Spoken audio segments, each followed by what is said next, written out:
You are listening to the Speak Podcast. The podcast featuring talks from Speak, a public speaking platform for people with ideas and stories. Produced by Launchpad 516 Studios.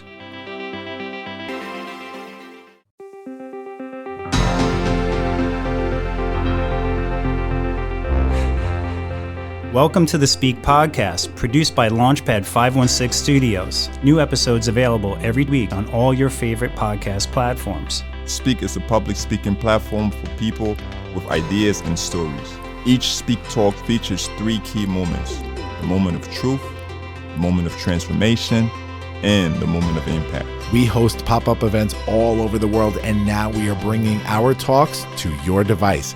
Our speakers are stepping onto the stage and into the spotlight, and now onto this podcast. Welcome to the show.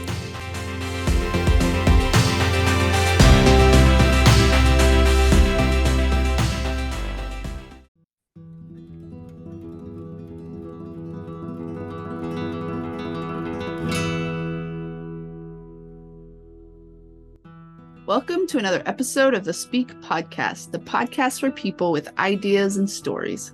I'm your host for today's episode, Cheryl West Luong, producer of Speak Homecoming, which took place on March 30th, 2023 in Carrollton, Texas. Or we can just say Dallas for our non-Texan listeners. Today's episode explores a theme it seems everyone has an opinion on, if not a deep-seated reaction to any conversation about it. Kids or not, experiences regarding parenting are inescapable. With a topic so relevant, so complex, let's just turn it over to our featured published speakers, Dr. Jeff Spencer, Kendall Ray Rothis, and Ralph Vincent Morales.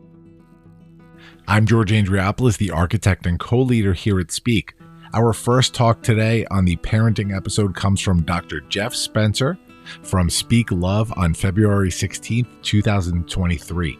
This event took place at Stage 317, and Jeff was such an interesting speaker to work with. I had the pleasure of collaborating with Jeff personally on this talk, and when I heard this story for the first time, I was really moved to emotion as a father of 4 children myself, just to hear the dedication. You know, sometimes we know as parents how much we sacrifice and how much we put aside for our children in order to create a life for our children that is beneficial to them, that is nurturing to them. And to hear how Jeff moved from a star coach who personally coached Olympic athletes, high-level professionals, and how he put his entire career on pause when he adopted his daughter, and subsequently all that they went through, I was just moved to emotion. So without further ado, I'm going to let you guys hear this. Here is Dr. Jeff Spencer with a real champion's victory from Speak Love on February 16th, 2023. You can love anybody. It's a decision. You decide, you do it, it's done. It's that simple. I'm a former Olympic athlete, a sprint cyclist. That's all about short distance, power, and speed. And the objective is to beat your opponent. You get on the velodrome, your front wheel crosses the finish line before your opponent, you win, and you move on to the next round. This is a bit like Caesar in the Colosseum, where if you win, it's thumbs up, if you lose, it's thumbs down, and only one gladiator walks off the field alive. You can't be timid, you can't hold back, and you have to gain access to your full potential. And my Olympic race culminated 14 years boiled down to 9 seconds. And that's why you have to have a champion's mind. You have to trust your preparation, because when you trust your preparation, then you get access to the 1 or 2% that's necessary to leave it all on the field. You're probably asking yourself, well, what does this have to do with loving anybody? Well, it has to do with leaving it all on the field. And love is unconditional. And it's also the portal by which you gain access to your full potential. And if you can't love, then you can't leave it all on the field. And the most important thing that I learned as a champion, I learned from my adopted daughter, Ken, K-I-N, Ken. That's, you can love anybody.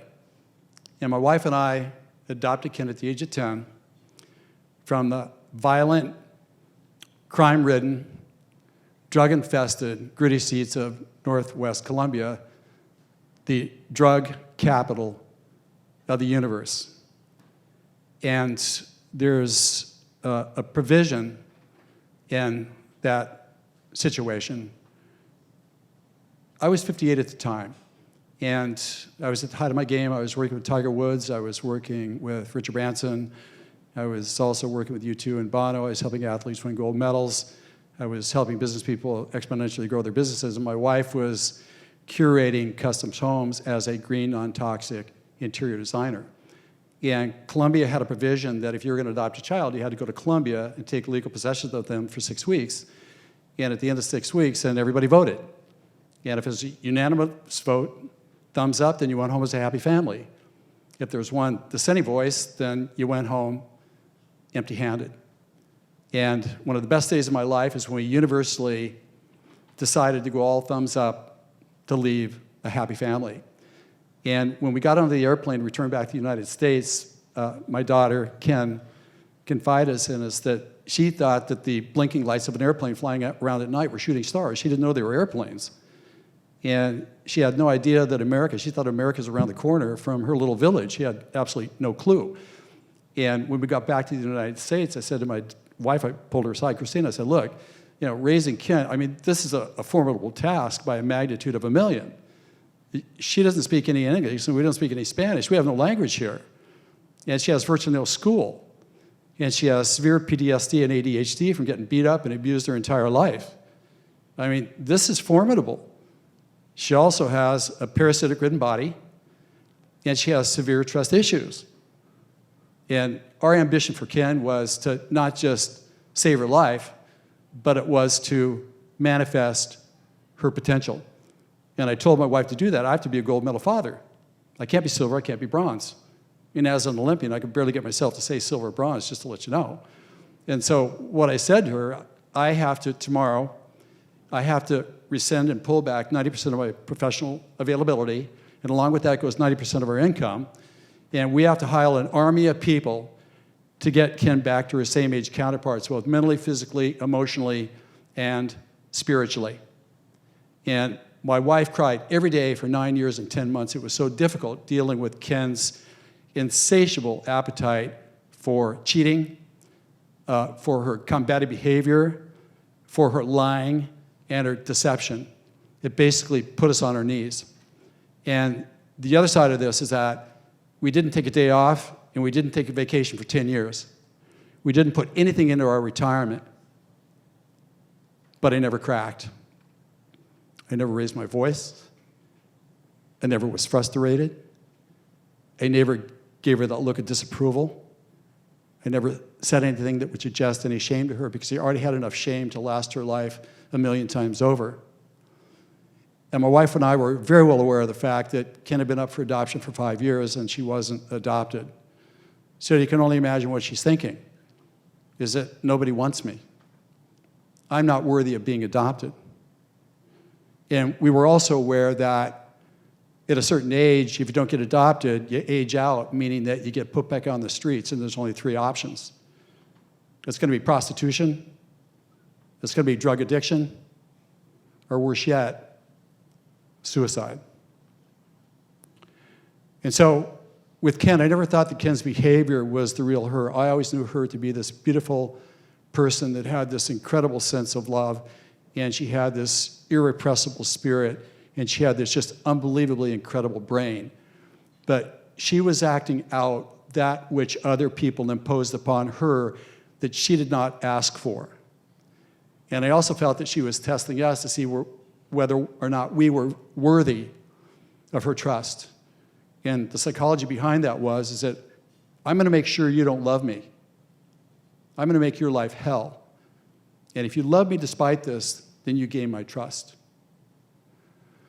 And so when Ken graduated from high school with honors, I had some suspicion about the honor roll honor type of thing. And then when she went to community college and she graduated with honors, I said, you know what, this is going to happen. It's only a matter of time. And then when she graduated from community college, she went on to be a scholarship student at a four-year college for the last 2 years, and she graduated magna cum laude. She was back playing at the potential that she had, back on par with her same-age counterparts. And with that, she now has a beautiful daughter, Sophia, our granddaughter, and they are two extraordinary individuals. And I want to share with you some of the truths that I know to be true from raising Ken. Decide. You decide you're going to love everybody. There doesn't need to be a special reason to do that. You do it because you know it's the right thing to do, and you're called to it. You don't barter with the universe or anybody, like, hey, I'll do this if I get that. No, you don't do that. You do it because it's the right thing to do, and it's unconditional. And when you do that, you have the full force of the most powerful force in the universe watching your back, which is love. Trust. There are moments when you face something so big and so monumental, you don't know what to do next. And that's when you have to trust the process. Trusting the process is when you do the one or two things that have to go right continuously. And then what eventually happens, you have that breakout moment where clarity shows up. You stay in the game until that shows up. You have to trust the process. You have to be bold. Bold, in a sense, is, in this dimension that we live in, the most prized commodity is energy and time. And some of the things that you're faced with that have to go right, when things have to go right, to be able to execute and manifest the improbable or the impossible, you try to do the math on that, you can't make sense out of it. There's not enough time and effort to make this happen. But what I can tell you is that there's always enough time and effort to do anything on behalf of other people.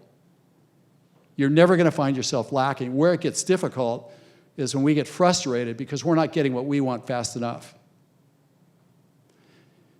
You also have to show up. It's the most important decision anybody can make every day, and it has to be committed to every day. Because if people showed up differently for Ken, she wouldn't have the emotional tears and the soul challenges that she did not ask for that were imposed upon her. And when we make that decision to come from championness, this is where we gain confidence in ourselves, but we also show other people what's possible. And if there's ever a point in human history where we need beacons of hope, sanity, and courage, it's today.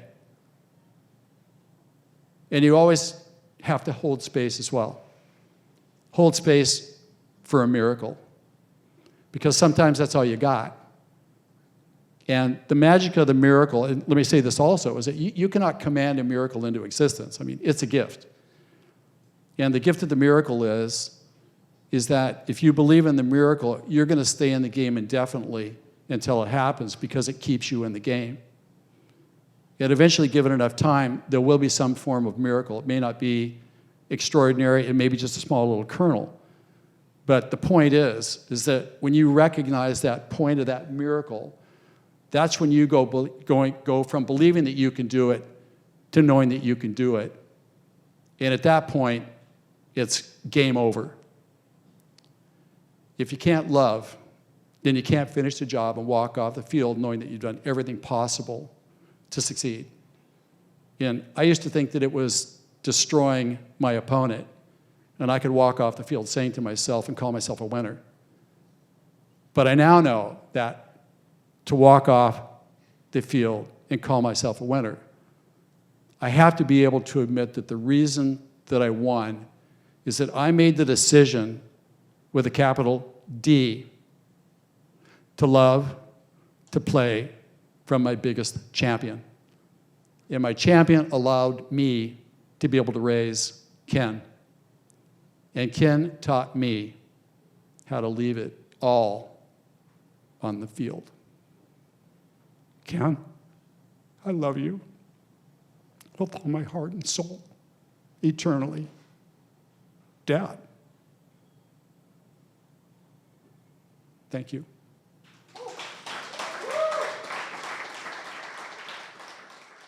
What an incredible talk. I defy anybody in the audience to not be moved to emotion when they hear that entire story.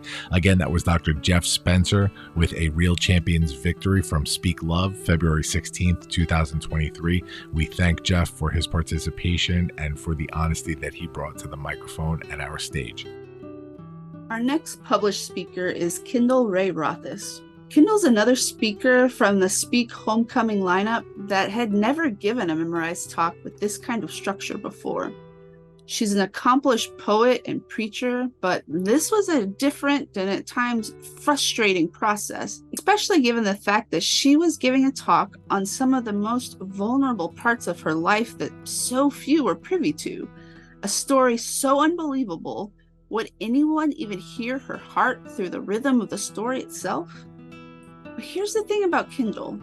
When she decides it's time to speak, magic happens. From Speak Homecoming, recorded on March 30th, 2023 at the K Plaza Arts Center in Carrollton, Texas, here is A Breaking Heart Still Beats. It sounds naive, but I thought I knew what I was getting into, becoming a parent. I'd planned, I'd prepared. I mean, you don't become a foster to adopt mom by forgetting birth control one night. It's a lengthy, deliberate process. And after months of trainings and certifications, I remember the caseworker asking me how many children I wanted my home to be licensed for. 1, I said. As a single person entering parenthood for the first time, I didn't think that the children should outnumber the grown-up. Let's write down 2, she said. You never know what might happen. So I let her write down 2, but I knew I would not be accepting more than 1. Well, I got my first call about a baby girl who'd been abandoned in the NICU. As soon as I answered the phone, my heart started pounding with anticipation and a big giant yes. It only took 24 hours, but it felt like forever before I got to meet her, until I was finally standing there at the NICU entrance and a nurse led me past rows of beds containing the tiniest bodies all the way to the back, and there she was, Layla. Bright red hair, all 4 pounds of her swaddled in a fluffy pink blanket. I picked her up, and instantly, irrevocably, it was like all the cells in my body reconfigured into the shape of mother. The caseworker, the social worker, the nurses all said this would be an adoption case for sure on account of the fact that she'd been abandoned for 6 weeks. So I thought, this is it. I'm a mom now. I will foster this one baby until she's available for adoption, and then my family will be complete. What we didn't know was that within weeks, a cousin in Layla's family would come forward, and the courts would move Layla to live with her. Foster parents are supposed to be prepared for this. But I wasn't prepared for how strong our bond would feel, how heart-wrenching the separation. I can still picture the caseworker loading her tiny body into this car seat that nearly swallowed her. And as they drove away, I felt my heart cave in on itself. Biologically, there are 2 phases to the heart's pumping cycle. Systole, when the heart contracts, and diastole, when the heart relaxes and the chambers fill with blood. About a month after Layla left, I got a call about Granada. And I was scared because my love for Layla had been, still was, so complete. What if I couldn't conjure the same depth of attachment for someone new? Couldn't love with the same totality, even though that is what every child deserves? Nervously, I said yes, and 45 minutes later, she was on my doorstep. They just hand me this 2-day-old baby, and my first thought was, she's not Layla. My chest contracted with grief. But my second thought was, God, I love her too. And I felt the muscles in my heart relax. Granada was this big, blue-eyed delight, the happiest baby. And as the months passed, I started to think this was the baby I was going to adopt. What I never expected was that I would get another phone call about Layla She was 10 months old at the time, and her femur had been broken. She needed new placement immediately. I didn't hesitate. So overnight, I became a single mom to 2 infants. I'd used up all my family leave at work that year on foster care, so I picked Layla up from the hospital and somehow went back to work the next day. Meanwhile, friends brought over all the extras I now needed: another car seat, another crib, more bottles, more diapers. My parents rearranged my house to make room. Like that scene in The Grinch where his heart grows 3 sizes. It was like we experienced this collective heart expansion. 2 kids now? Diastole. We'll make room. In all my dreaming of being a mom, I had never pictured being a mom of 2 babies 3 months apart in age. I had never dreamed of needing a double stroller, of carrying a baby on each hip, of poking diapers up into a cast, of waking up all night to comfort a baby who already had night terrors at the age of 10 months old. I was getting a lot of practice at welcoming the unexpected. Even so, it didn't make embracing the unexpected easy. Around Karnata's first birthday, the courts moved her to live with her biological mom. She'd been with me her whole life. It's another kid I had to release without knowing if they would be safe. I was afraid. Systole. The heart contracts. But I had to let her go. Diastole. The heart opens. Now, the state of Texas doesn't really encourage relationships between biological parents and foster parents. But at this point, I'm not exactly tethered to expectations of how things normally go. So I reached out, and while a birth parent might feel threatened by a foster parent, to my relief, not Heather. She opened her heart to me. I opened my heart to her. By the time I was getting to adopt Layla about a year later, Karnata and Heather are right there to celebrate with me. One day I asked Heather if she would be interested in making my connection to Karnata official, because if something happened to Heather, if she died in a freak accident, I have no legal tie to Karnata. She could end up back in the system. And Heather says, yeah, if something happens to me, I want you to be her mom. So we hire a lawyer, we start drawing up paperwork, but before we can complete it, something else happens. A global pandemic hits. And like many people who've struggled with addiction, Karnata's mom fell back into hers. As a result, the courts moved Karnata back to live with me, and I imagine Heather's heart caved in on itself. Meanwhile, there's this whole other thing happening in my life, which is that I finally come out to my parents as queer. They've been so involved in my parenting journey that I harbor this secret hope that grandchildren will somehow keep us connected, sort of soften the blow of learning that I am gay, as if queerness is a bit of bad news rather than a celebration of who I am. My parents respond that they don't ever want me to bring home a partner.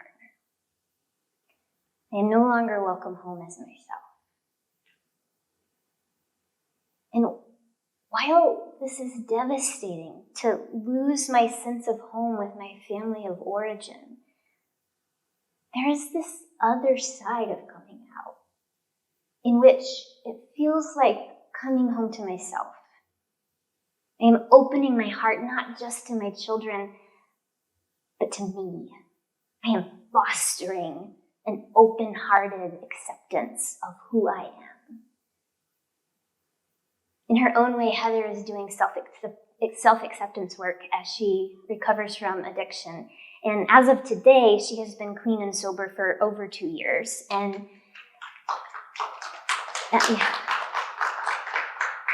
now we are both Karnata's legal guardians. My parents and I still barely talk, but meanwhile, Heather and I are building a family. We share custody, we make decisions together. Karnata spends half her time with Heather and half with me. She calls both of us mommy. We don't have any contact with Layla's family, but Heather and her new husband have embraced Layla as part of their family too. We have vacations together, we spend holidays together. I recently asked them if anything ever happened to me, if I died in a freak accident, would you take Layla? Yeah, they said. Absolutely. I think I've come to understand this. No matter what form parenting takes, no matter what shape love takes, control is an illusion. Love isn't beautiful because it unfolds according to plan. Love is beautiful because of the way it persists through all the unexpected twists. In my case, some of those twists felt a bit dramatic, but I think what all that change allowed me to do was practice letting my heart beat. Constrict, open. Grieve, open. Tighten with fear, open. Squeeze shut in pain, open. Again and again, the reopening. Parenthood, maybe love itself, is this continual exercise in letting go of expectations. Because there are 1,000 ways I cannot ensure my kids' safety, or control the outcome, or dictate who they grow up to be or to love. But there is one thing I can and will do. Every time my kid comes home, I will have an open heart ready to receive them.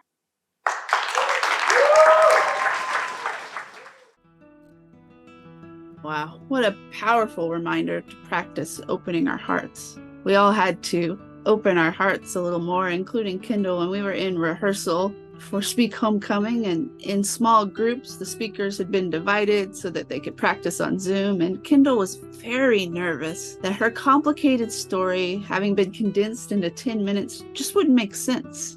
She was nervous about the level of vulnerability with people she'd just recently met, but after encouragement from the other speakers, she began her talk, and the other speakers were drawn in, audibly responding, sniffling at the emotion.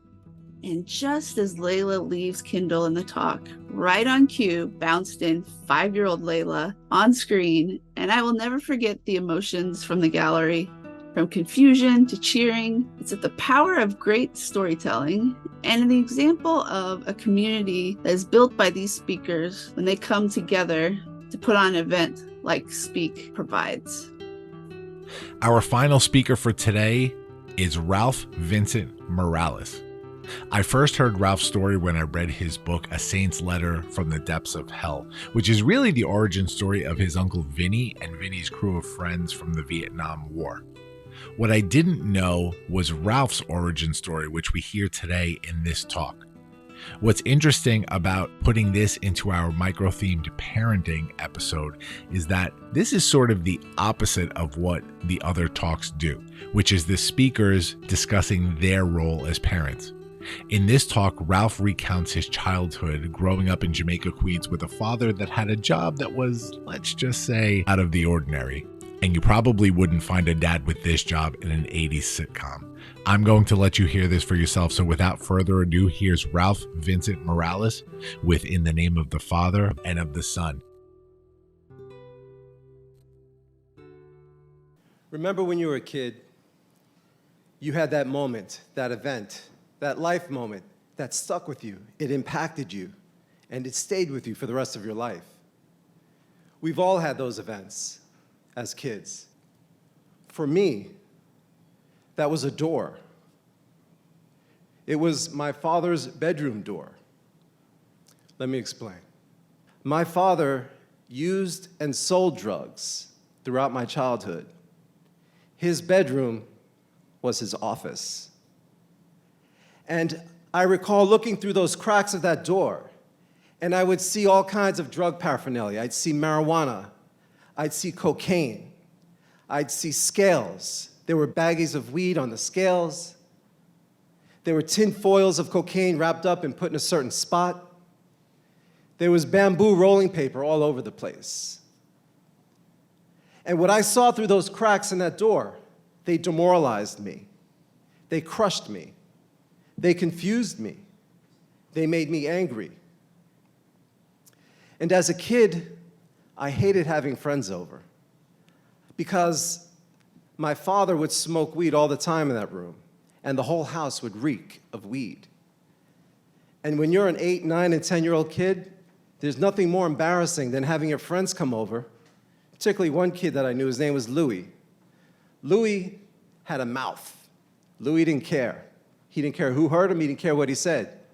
And so Louis would come in the house, and inevitably, he would yell out, "Yo, man, your house smell of weed." Yeah, it did smell of weed. And I didn't want him there. I didn't want anyone there. It was excruciating to have to tell my friends and to lie to them about why they couldn't come over or what was going on, or I had something going on, my mom is sick. I just would say anything to keep them from coming to my house. And what happened was that door, the metaphorical meaning of that door, the oppression, the anger, the pain, the violence, the drugs, it caused me to shut down. And I wouldn't open up to others. I kept everything to myself. I became an expert at repressing my feelings, repressing my confusion.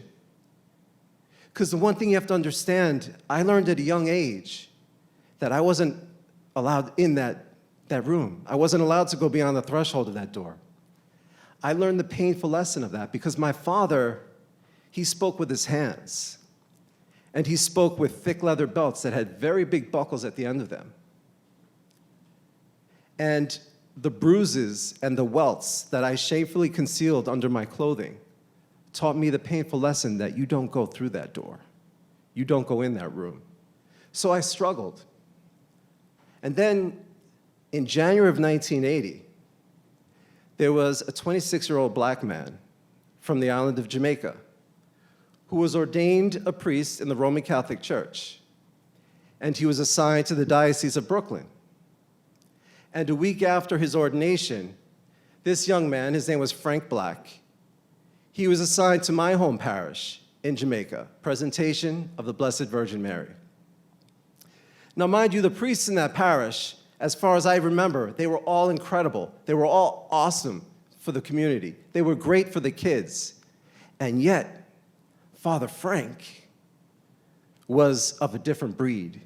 Father Frank taught us that we could go beyond and be much more than what our circumstances would otherwise dictate that we were supposed to be. That touched my soul. Because up until that point, I didn't know what I was. But he taught me that I could be more than what my circumstances would otherwise dictate. And I took that to heart. And I realized that he was right, that I could do that. And so he became a surrogate father to me. He was a man of inspiration, a man of transformative charisma, and a man of love. He became a surrogate father to me, a father that I never had. Now, when I turned around 16, I realized I'd had enough. I'd had enough of the violence. I'd had enough of the drugs. I'd had enough of the beatings. I had enough of the craziness. I had enough of the haphazard nature, the complete chaos that was my life. And I realized I was going to teach my father a lesson. I knew what I wanted to do, but I was petrified.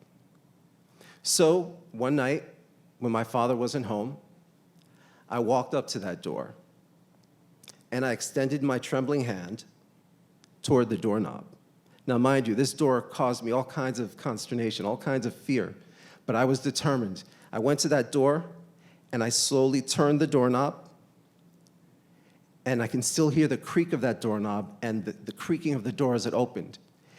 And I went into the room, and I knew where my father kept his stash of cocaine. And I knew exactly where the tins were.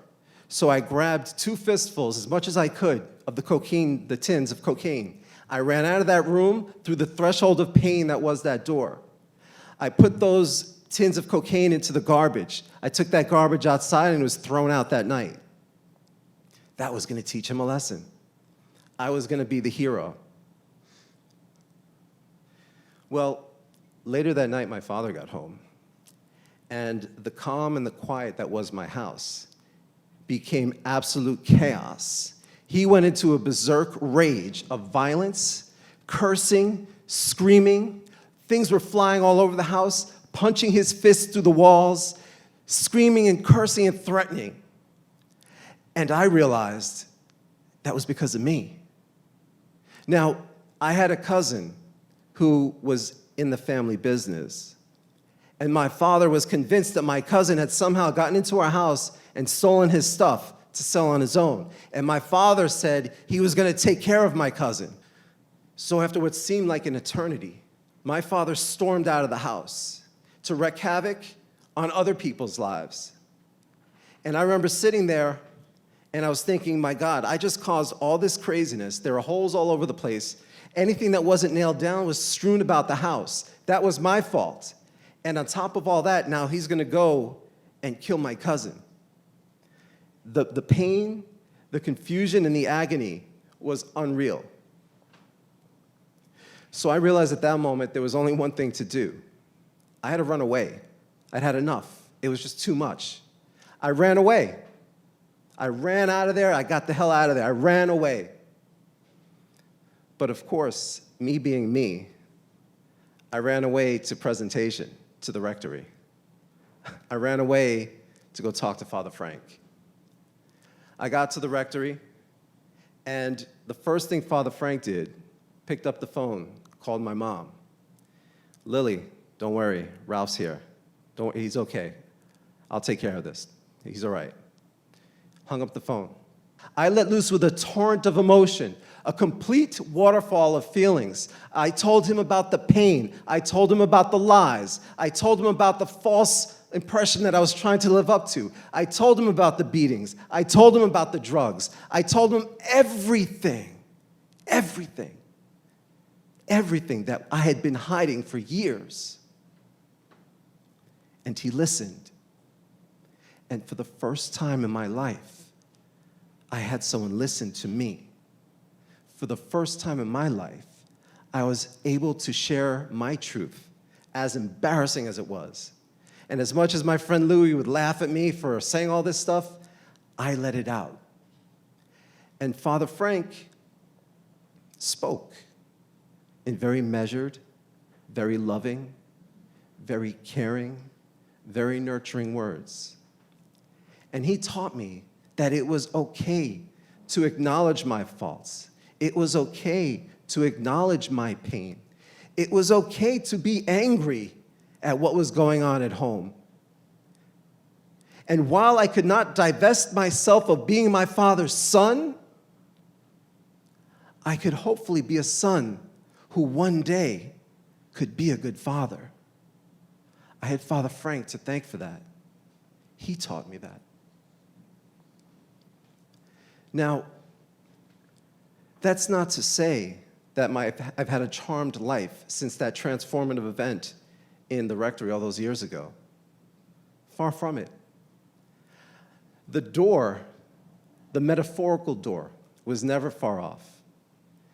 Was it while I was in high school, or while I was a college student at Georgetown down in DC, or during my law school years at St. John's University, and then during my career as a prosecutor in the Brooklyn District Attorney's Office, where I became a renowned trial attorney, where I did great things, and then later on in private practice as a trial attorney throughout the courts of the state. I've earned a reputation of being an incredible trial attorney and a great advocate.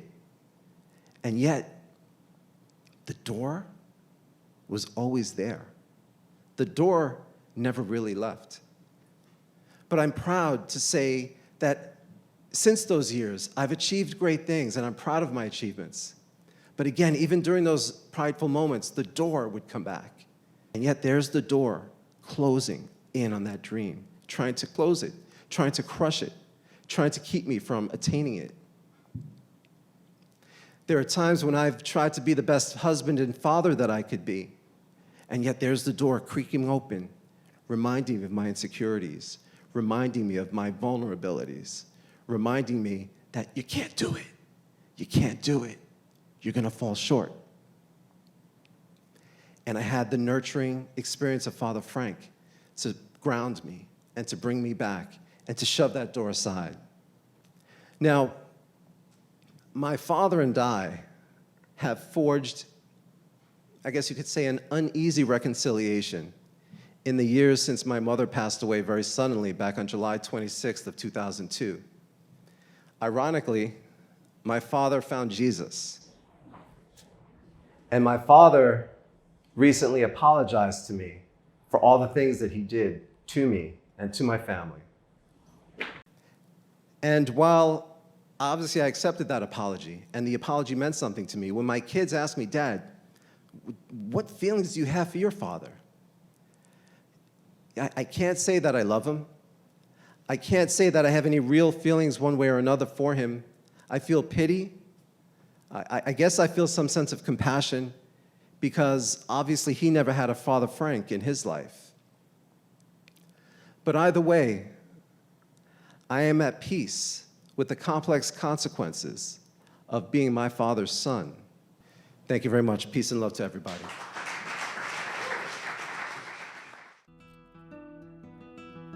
Boy, that was an interesting spin on our micro-theme parenting for this episode. Again, that was Ralph Vincent Morales with In the Name of the Father and of the Son.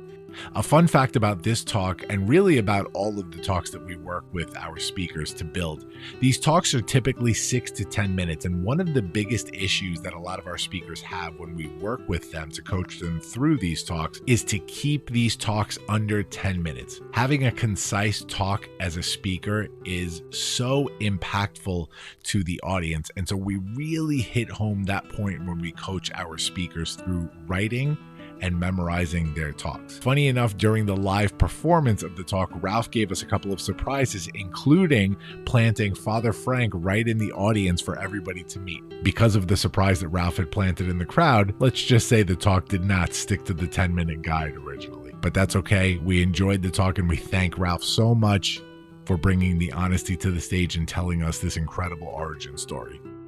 That will do it for today's episode of the Speak Podcast. Once again, we see how Speak gives a platform to people with powerful stories and ideas that continue to have an impact long after the events are over. We hope you enjoyed these talks from 3 of our published speakers, and we hope that you'll join us again next week for another episode as 3 more speakers step onto the stage, into the spotlight, and onto your device. See you next time.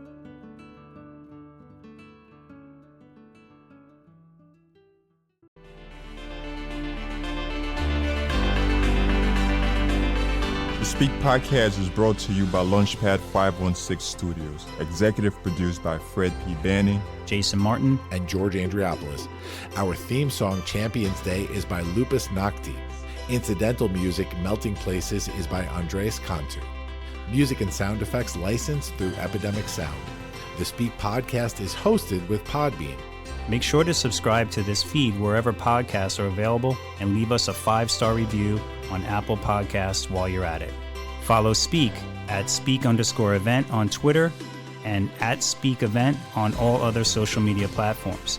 Visit our website, speakevent.com, for upcoming events, channel partner, sponsorship, and speak at work opportunities. And follow all the great podcasts produced by Launchpad 516 Studios.